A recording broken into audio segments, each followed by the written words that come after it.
علیزے یہ تو دیکھ ہی لے گی کہ عفان کسی لڑکی کے ساتھ ہے، لیکن یہ ابھی تک اسے نہیں پتا کہ وہ لڑکی کوئی اور نہیں بلکہ رمشا ہے۔ لیکن وہ عفان کو کال کر کے پوچھے گی اور عفان پھر وہی جھوٹا بہانہ بنائے گا کہ میں تو آفس میں ہوں اور میٹنگ میں ہوں۔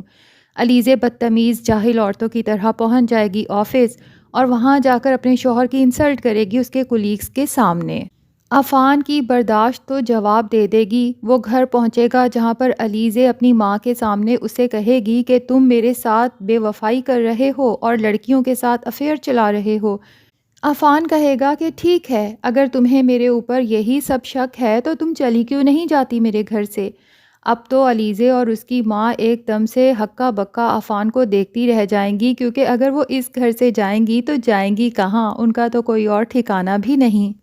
عفان جب رمشا کے پاس جائے گا تو کہے گا کہ میں علیزے سے اب تنگ آ چکا ہوں۔ ٹھیک ہے، ایک وقت میں نے اس سے محبت کی تھی، لیکن اب اس کی حرکتوں کی وجہ سے میرے دل سے وہ اتر چکی ہے اور میں سوچ رہا ہوں کہ اس کو طلاق دے دوں۔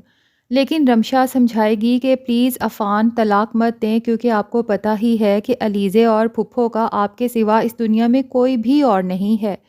تو دوستو، عفنان سوچے گا تو ضرور کہ ایک طرف رمشا ہے جس کے ساتھ ان لوگوں نے اتنا برا کیا پھر بھی وہ ان کا فائدہ سوچ رہی ہے، اور ایک طرف علیزے ہے جس کے ساتھ رمشا نے کبھی کچھ برا نہیں کیا اور وہ دونوں ماں بیٹی اس کو اغوا کروا کے مارنے کا منصوبہ بناتی رہی ہیں۔